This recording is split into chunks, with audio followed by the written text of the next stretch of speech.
All right, guys. So, I've just graded all your tests, and we need to talk a little bit because there are some positives that we can take from this and some other ways to help ourselves out. Because, guys, when you take a test, and this is just bottom line, especially multiple choice, you are going to have to make decisions that are going to be tough. And a lot of times, I've told several of you, use your first guess and then if you reread it and you go, wait a second, that definitely can't be wrong because of this, this, and this, then change it.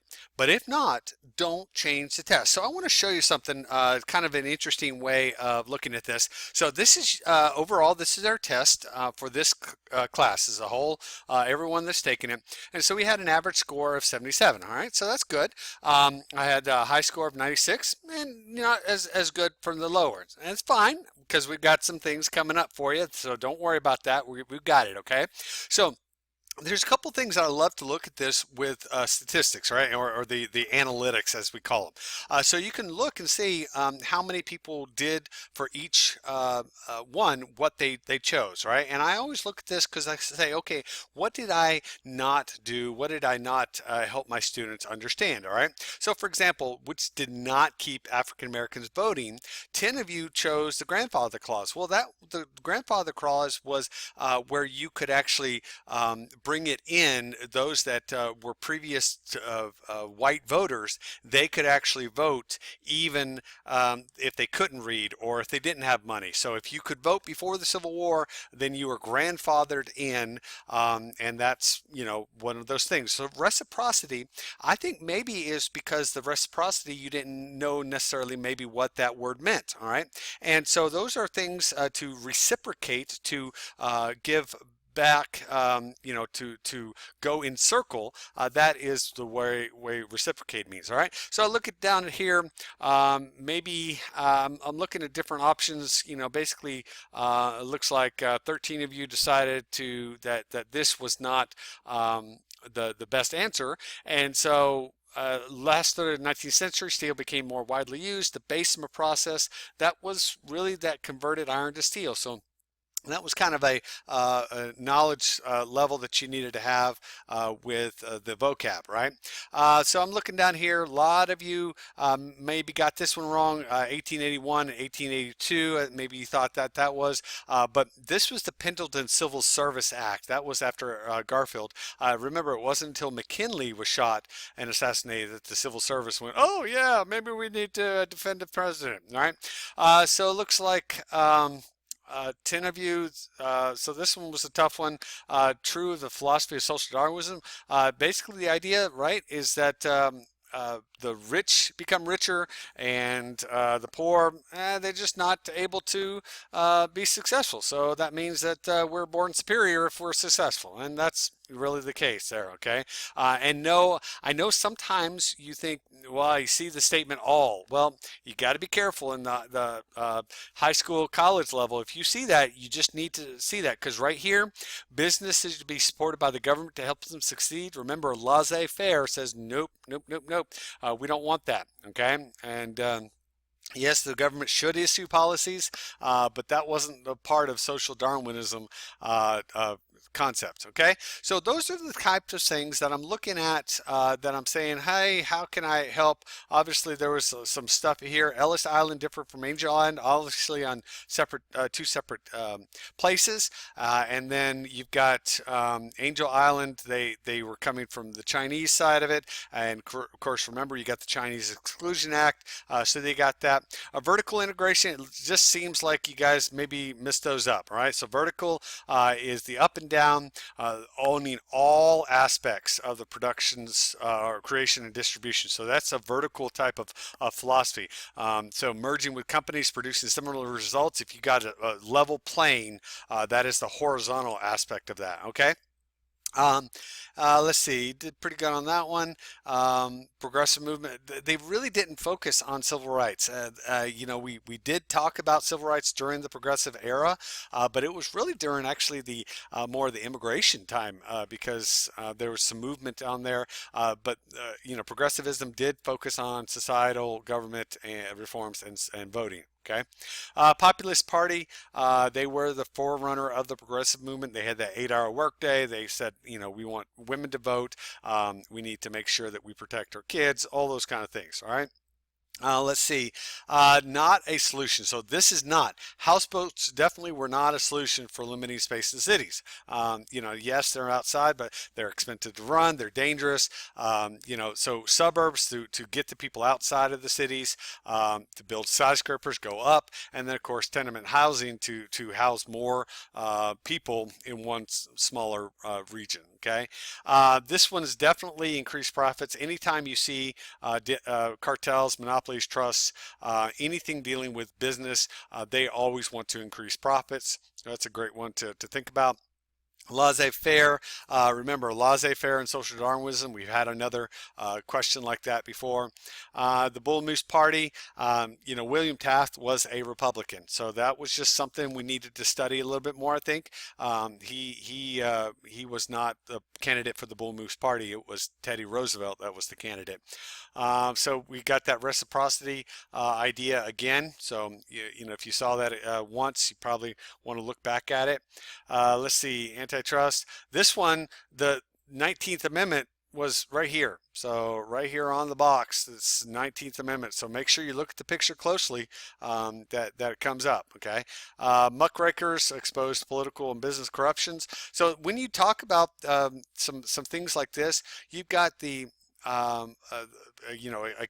Carrie Chapman Catt, who's the president of the National Association for Women, and talking about women. Now, nothing in here says the colored clubs may someday be let in, and that we shall find ourselves obliged to meet colored women on a footing of equality. And so the obliged just kind of has a negative connotation there.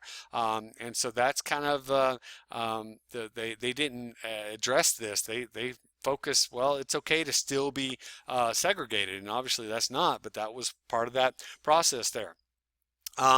Let's see, basically philanthropic activities. These are where you give money that's the whole social gospel or gospel of wealth movement, where if you are rich, it's important to make sure you support your society. Cheap money, it looks like most of you, got that one. The inevitable payback loans. Most of you definitely got that one. Looks, you did pretty good with that one. Let's see, I'm looking at just different ones. This one was a little tough. Eliminate patronage. You just probably need to know that word. So basically, the whole idea of giving somebody a job just because you're your friend. Let's see, factor most limited. All right, so I always underline that. Most employers were very hostile towards workers' efforts to organize. They did not want employees to organize there. And so looking, pretty good there, pretty good there. This was, the Thomas Nast, the robber baron, and he's greed, right? That's all money, and he's in a tweed suit. So this is a boss tweed. That's a political machine boss. Let's see. African Americans should educate themselves so they can provide leadership for the fight. And it looked like somebody didn't respond. Make sure you always go back and answer these and make sure that you say, hey, did I not answer something? Okay. Let's see. I'm looking. Okay.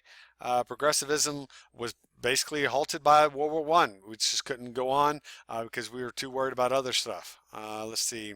All right. So that's the biggest thing. So here's the deal. I'm going to give you opportunity to do something. All right. Now there's some restrictions on this.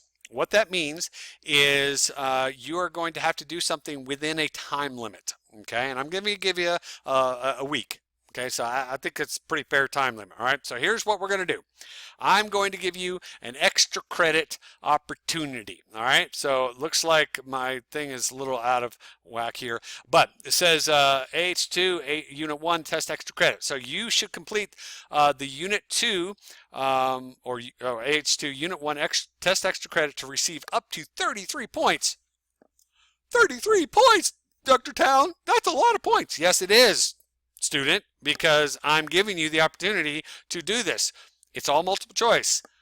Do it. There's 33 questions. You can take your notes and use it. You got one chance though, okay? One chance. I really don't even care if you call each other up or Zoom or whatever and you say, hey, what do you think about this question? What do you think about that question? You know why? Because that's collaborating. That's discussing. Now, if you call somebody up and say, hey, what's the answer? And they give it to you, shame on you. Shame. Shame. That's not learning anything. That's just copying somebody else's answer. Okay? The whole point is learning. All right? So don't do that. But if you call each other up and you have a little test buddy group and you pull it up and you say, hey, what about this one, this one, this one? Bada bing, bada boom, you're learning, all right? You're talking and discussing, all right? So that's what I want you to do.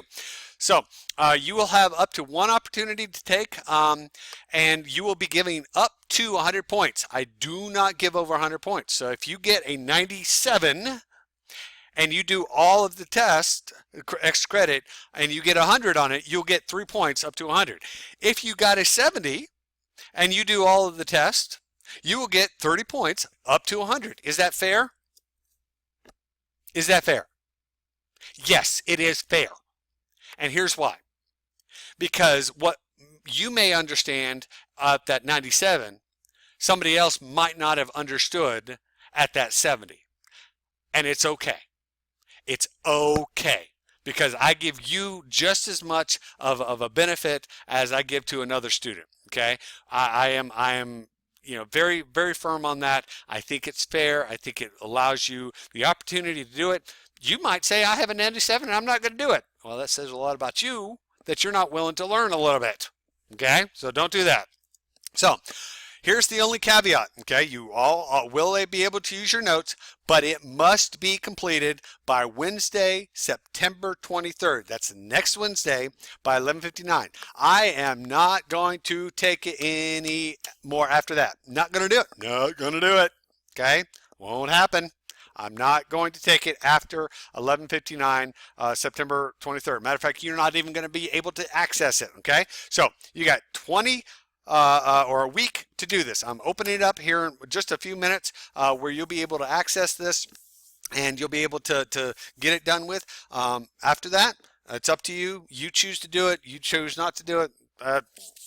Not my deal. That's you. Okay, so I love you. I'm trying to help you learn.